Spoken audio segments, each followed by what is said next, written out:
Hera mengetik di ponselnya, jari-jarinya bergerak cepat. Ngomong apa sama Ayang Nim? Kanaya membalas dengan nada santai. Ayang Nim siapa? Hera tidak menyerah, langsung mengetik lagi. Om Haidan. Kanaya menggelengkan kepala sambil tersenyum kecil. Alay. Hera membalas dengan cepat, huruf kapital menunjukkan nada kesal. Ngaca. Kanaya masih asyik mengetik, tidak mau kalah. Belum selesai ngetik itu, alay kayak gue. Emang efek samping jatuh cintrong kadang jadinya alay sih. Hera kembali mengetik, penasaran. Ngomong apa? Abis dibayarin, gue cabut pulang. Abis itu di chat bilang makasih. Udah. Tadi begitu Haidan yang datang menghampiri, Kanaya cengok. Bukan hanya dia, si Ibuk juga ikutan. Beliau dalam hati sudah bilang, tahu gitu tadi HP-nya aja gue ambil. Tadinya mau diambil tuh ponsel Kanaya, kebetulan HP boba. Tapi takut HDC. Takut lagi kalau ternyata perempuan itu teroris dan hanya akal-akalannya saja memberi ponsel sebagai jaminan dan ternyata isi HP-nya mengerikan dan disadap Intel. Ini bukan fantasi beliau semata. Zaman sekarang kan dunia udah makin edun. Kejahatan ada di mana-mana. Makin di luar nalar. Sekarang begitu melihat tampilan Haidan yang kinclong dan membuka dompet mahal dan dia sempat melongok banyak lembaran uang berwarna merah, si Ibuk jadinya agak nyesel dikit. Kanaya kesal karena merasa dikira penipu dengan kedok orang kaya. Uangnya asli, Buk. Setelahnya Kanaya buru-buru mengabari Hera jika barusan Haidan menghampiri untuk menolongnya. Takutnya nih yang kayak gini disepelekan bisa runyam ke depannya. Hera mengetik dengan nada penuh semangat. Abis itu, ini orang tiba-tiba jadi dangdut banget. Mau nangis gue ke ASGDHDJFKL. Jelek banget gombalannya. Khas bapak-bapak. Kanaya menjawab sambil tersenyum kecil. Bilang, nggak ada. Uangnya mau gue ganti tapi kata Mas Haidan nggak usah. Diganti pakai doa aja. Terus gue doain cepet nyusul nikah. Hera tidak puas dengan jawaban itu. Ada terusannya nih gue yakin. Coba otak mungil lo itu digunakan untuk mengingat. Kanaya membalas dengan nada kesal. MOENGIL. IYAHHH yang cum laude. Kanaya melanjutkan, tiba-tiba teringat. Oh, ingat. Gue bilang biasa mau nikah ada banyak cobaannya. Semoga lo berdua kagak ngek-ngok di tengah jalan. Hera langsung bereaksi. Ngek NGOK apa? Kanaya menjelaskan dengan santai.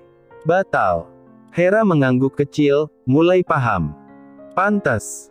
Jujur Hera suka kalau Haidan sudah berubah romantis. Sebab most of the time tunangannya itu seringnya serius sama ngajak ngobrol nggak jelas. Pernah sekali waktu sedang menginap di apartemen miliknya, Haidan yang terbangun di jam 3 pagi, mengajaknya ngobrol tentang nabi-nabi. Cuman kalau kirim-kirim puisi begitu yang ada Hera kepingin gumoh. Malamnya sebelum tidur, Kanaya bolak-balik kamar mandi 3 kali. Sejak hamil dia memang selalu pingin buang air kecil setiap saat. Bahkan saat kini sudah nyaman di pelukan Nagara, dia tiba-tiba mencubit pucuk dada suaminya. Sebab Nagara kalau sudah tidur sulit sekali dibangunkan. Nagara mengerutkan wajah dengan gurat kesakitan. Au, usahanya berhasil. Si laki-laki mengucek kedua matanya dengan tangan yang kini sudah terlepas dari pinggang Kanaya. Perlahan ia membuka kedua mata dan memegangi sebelah dadanya yang barusan dicubit. Kamu kalau aku gantian cubit mau nggak? Dia kesal. Pasalnya tidurnya terinterupsi secara prematur. Kanaya menjawab santai sambil menurunkan kedua kakinya, menapaki lantai yang dingin. Udah sering. Lagian sengaja aku cubit biar kamu bangun. Soalnya kalau meluk erat banget, berasa aku ini buron. Nagara terkekeh dengan mata yang kembali terpejam. Mau kemana gitu? Kanaya menjawab singkat. Pipis. Nagara menggoda dengan nada bercanda. Mau dibantuin? Kanaya balas menggoda. Tapi kalau aku mau pipis, kamu juga harus gantian bantuin. Nagara tertawa kecil. Maunya Anda. Abis itu Kanaya buru-buru ngacir ke kamar mandi. Nagara sendiri tidak lantas kembali tidur. Ia mengikuti langkah istrinya ke kamar mandi dan menunggu di samping pintu dengan punggung yang bersandar ke tembok. Begitu pintu terbuka, Nagara buru-buru memegangi tangan Kanaya, karena lantainya basah dan kebiasaannya kalau ke kamar mandi di malam pasti pinginnya segera keluar. Katanya takut. Hati-hati jalannya. Nanti kepleset. Selanjutnya keduanya jadi tidak mengantuk dan hanya berbaring di kasur. Sudah jam 3 dini hari. Dan Nagara tiba-tiba ngidam pingin makan pisang goreng yang masih panas. Dia tahan-tahan agar tidak kelepasan merengek pada Kanaya dan meminta makanan tersebut. Keinginannya mau ditahan sampai esok pagi. Dan Nagara bisa membeli pisang goreng itu di jalan. Biasa kalau pagi banyak tukang gorengan berjajar. Tapi Kanaya yang mendengar tegukan lidah dari suaminya berulang kali pun menoleh. Ini ngidam apa kasih sayang ibu sih, kok tak terhingga sepanjang masa, batin Nagara. Kanaya menatapnya dengan penasaran. Kenapa, Mas? Nagara diam, tidak langsung menjawab. Kanaya mendesak. Ngidam. Mau makan apa? Nagara akhirnya buka suara, suaranya pelan. Hihang hoheng. Kanaya bingung. Hoh. Kanaya menoleh dan bertanya ulang. Siapa tahu ia salah dengar. Tapi Nagara tetap mengulangi dua kata yang sama. Hihang hoheng. Kanaya mulai kesal. Makanan sekte mana tuh? Nagara menjelaskan dengan nada santai. Bukan sekte mana-mana. Orang udah ada dari zaman nenek moyang kita. Kanaya mengancam dengan nada gemas. Ini kamu bercanda apa bukan? Kalau iya, kepala kamu aku remas-remas ya. Kanaya gemas dengan rambut Nagara yang sedikit berantakan. Mau sekalian ia buat berantakan maksimal. Nagara menggoda lagi. Kepala yang mana? Atas apa bawah? Kanaya buru-buru mengalihkan topik. Tadi apa? Mau apa? Nagara menoleh dan tertawa sebentar. Hihang hoheng. Pisang goreng kalau makannya masih panas kan jadinya hihang hoheng, Nai. Aku mau makan pisang goreng yang masih panas. Kanaya tertawa lepas. Hahaha. Tersenyum seperti Ipin. Nagara menambahkan dengan santai. Tapi nanti pagi aja. Aku beli sambil berangkat ke kantor. Kanaya memastikan. Yakin kuat nunggunya? Nagara mengangguk. Kuatlah. Kalau sekarang sudah jam 3, berarti sampai ia berangkat ke kantor tinggal 4 jaman lagi. Nunggu kamu lulus 3 tahun aja kuat. Konteks yang sangat Kanaya pahami. Tangan Nagara lantas bertengger di atas perut Kanaya. Matanya yang sayu menatap istrinya dalam dan sedikit nidi. Kanaya selalu peka dengan yang seperti itu, karena mendadak sorot Nagara jadi agak lain. Hingga dia buru-buru berucap, Mas belum boleh tahu. Nagara bercanda. Tempe. Kanaya mengeluh. Anjay, bercandaannya kolot banget. Tangan Nagara lantas mengusap tonjolan perut Kanaya dan sedikit turun ke bawah dan menekannya lembut. Kanaya memperingatkan.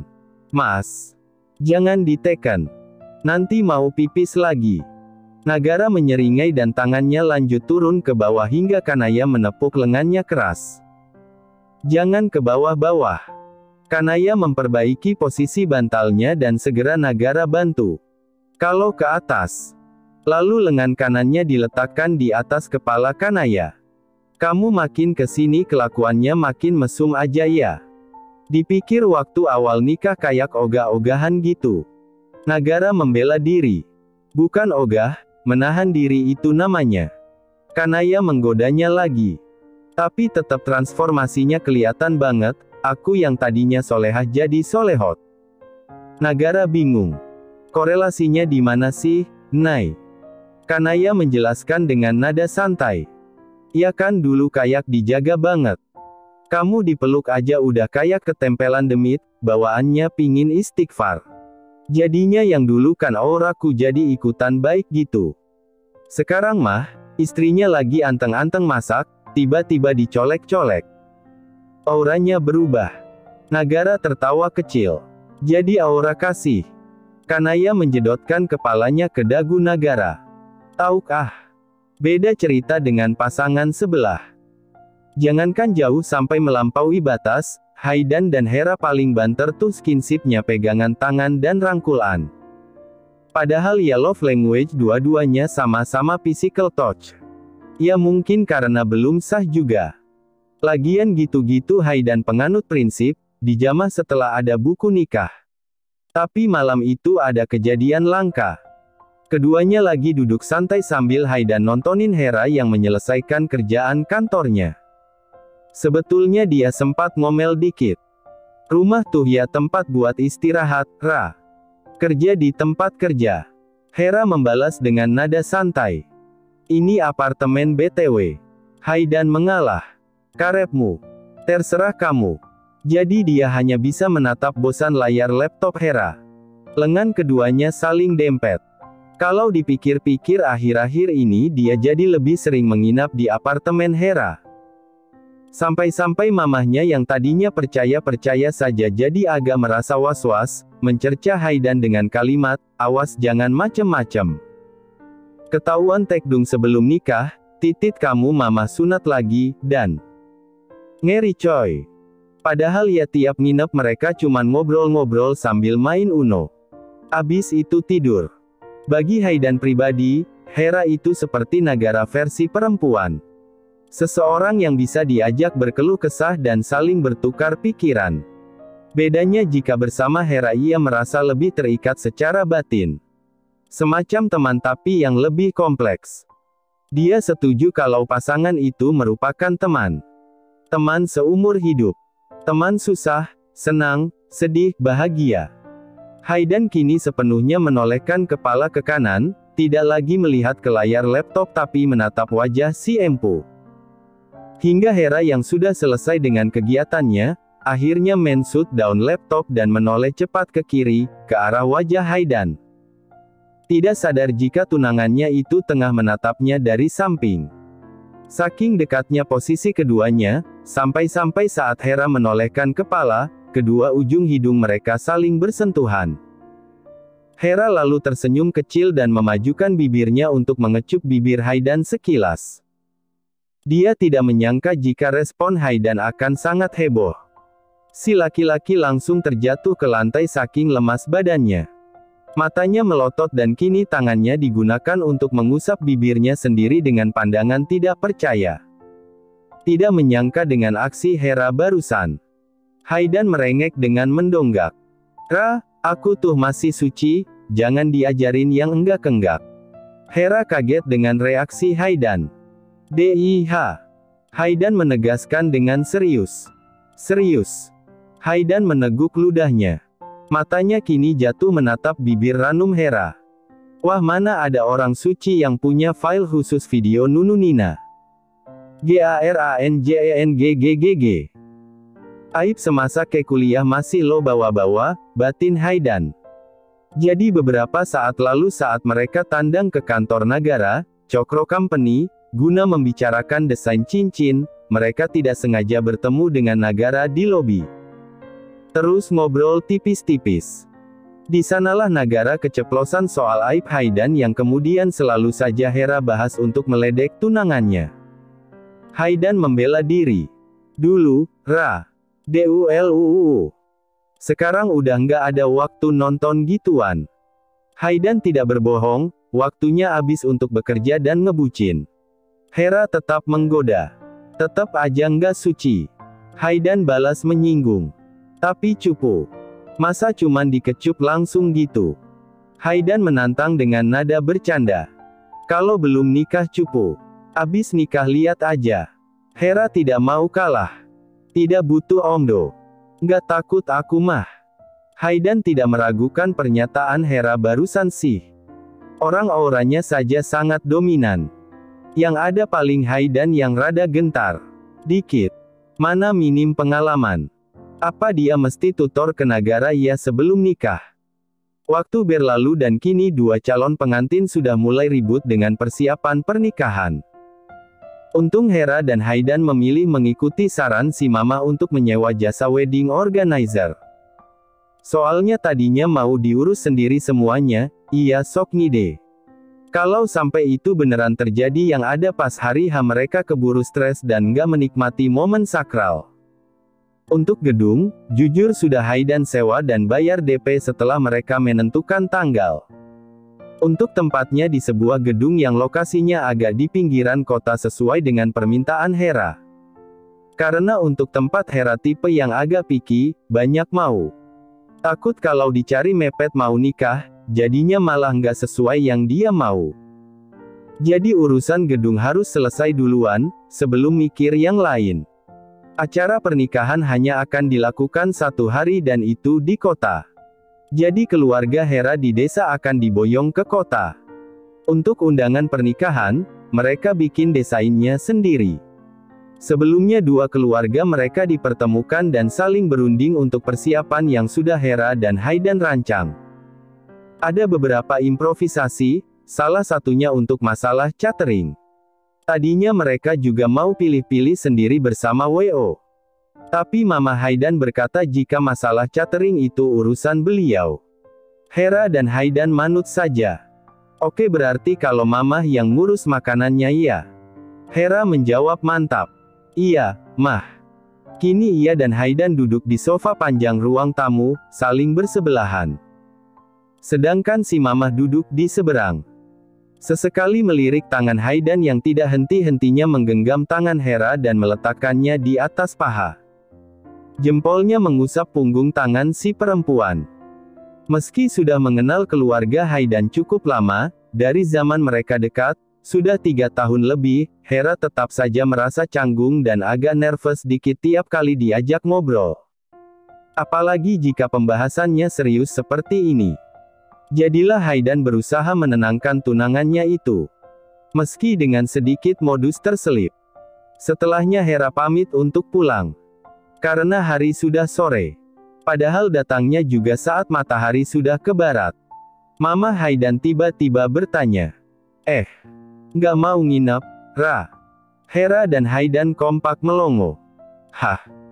Haidan buru-buru menjelaskan. Kamarnya nggak ada, Mah. 1 kamar bawah buat gudang. 1 yang atas udah lama nggak dipakai, pasti berdebu parah. Mama Haidan mengusulkan dengan santai. Di kamar kamu. Haidan langsung panik. Mana bisa gitu? Mamahnya memutar bola mata malas.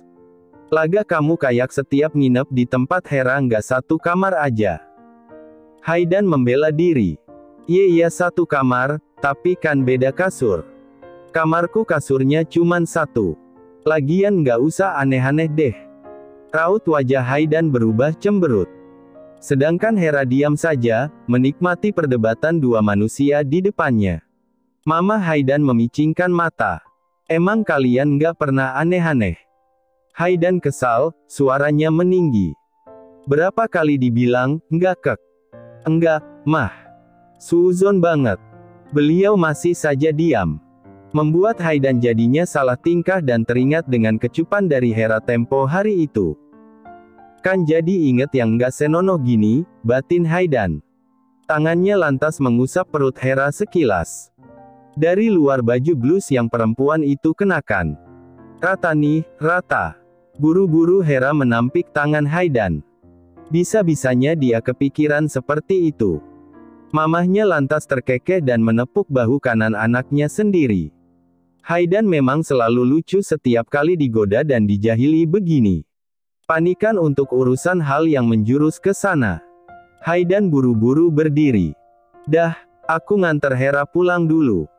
Mamahnya bertanya lagi. Nginep? Haidan malah menoleh ke Hera. Boleh, Ra. Membuat si perempuan menggaruk tengkuknya samar dan tersenyum canggung. Kalau ditanya seperti itu jelas Hera malu. Mati-matian dia menahan diri agar tidak menginjak kaki Haidan keras-keras. Kemarin udah. Sekarang berarti enggak. Waktu keluar dari gerbang, Hera tidak sengaja bertemu Bora yang juga sedang berdiri di pinggir jalan seraya menggendong anaknya. Dia hanya tersenyum samar. Malas berbasa-basi. Masalahnya Haidan lama sekali mengeluarkan mobilnya. Sampai akhirnya Bora mendekat.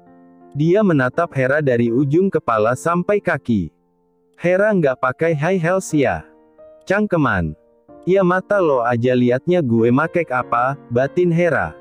Sudah jelas terpampang Hera memakai sandal selop biasa.